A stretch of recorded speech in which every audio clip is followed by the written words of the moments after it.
life, when people are losing lives in these protests. So we are still calling upon the protesters and the government to come together. We are not saying that any of them is right or wrong, but we are saying they need to dialogue. Why? Because as each one of them says they can't dialogue with each other, property is being lost, and we have already lost some lives. Businesses have actually been grounded, and even if they have nothing political to talk about, let them talk about how do they stop destruction of property?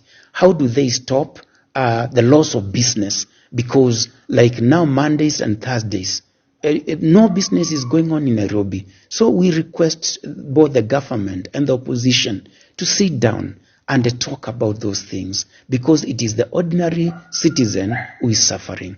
We also request the government to take care of property, because they have the instruments, so that we don't see continued destruction of property. And the police should also practice restraint, because when we hear about the use of live bullets, at least that is not within the law. And also the protesters, when you hurl back a canister to the police, you are escalating the situation. So the protesters, if they have to protest, they should be peaceful. We had earlier on said the opposition should have used other means to look for justice. The last thing we had was about a court case. If they were not satisfied, they would have gone to maybe East Africa Court of Justice, or even to the International Court.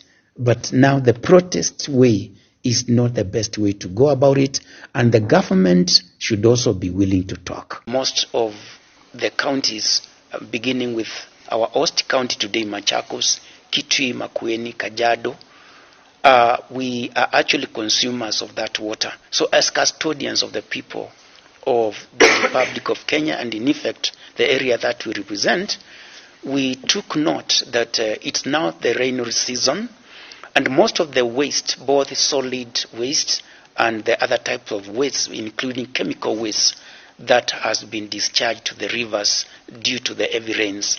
And today we decided to call upon all people who have a responsibility, including the citizens, to desist from polluting that river, even as we look forward to coming up with a good plan on how to clean up the river, not ourselves, but in conjunction and collaboration with the other stakeholders. We are also appealing to citizens, because from our facilitation that we received from the water management authorities today, we had invited experts. We realized that it is only the ground surface water that can be helpful and useful to us as humans. So we are requesting those that are letting water to flow to make an effort to tap into that water, to save that water, to store that water, because that is the water that can help in alleviating the water shortage. So that is what we agreed upon, and we are calling also the regulatory authorities to continue discharging their mandate, especially the county government of Machakos.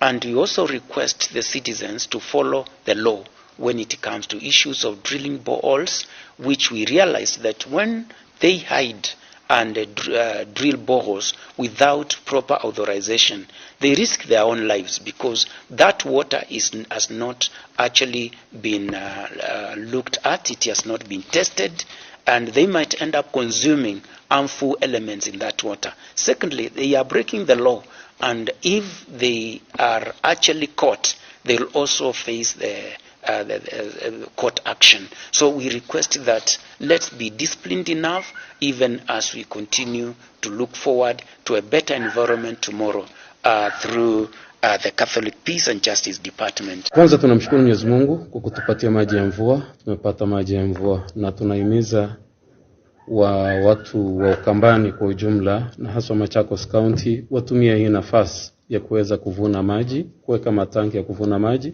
kwa sababu maji mengi yanateremka yanaenda sehemu za baharini, na bahari haihitaji maji. Kwa hiyo maji wavune maji, waweze kuwa na matanki ya kuvuna maji. Tumeshaona ya kuwa kama leo ni Thursday, watoto hawakwenda mashule. Tumeshuhudia juzi shule nyingi hazikwenda shule, na leo ni zaidi hakuna mzazi amepeleka mtoto katika mashule. Hiyo ni moja maendeleo inarudishwa nyuma. Tumeona uvamizi wa mali haswa za former president wetu Uhuru, mali yake imeweza kuvamiwa na kuchukuliwa. Hicho si kitendo kizuri, ni kitendo ambacho kwamba ni kibaya. Ndio sisi tulisema kuanzia mwanzo ya kuwa maandamano tunayofanya ni maandamano haya yana amani. Kitu tunachohimiza sisi kama kwa viongozi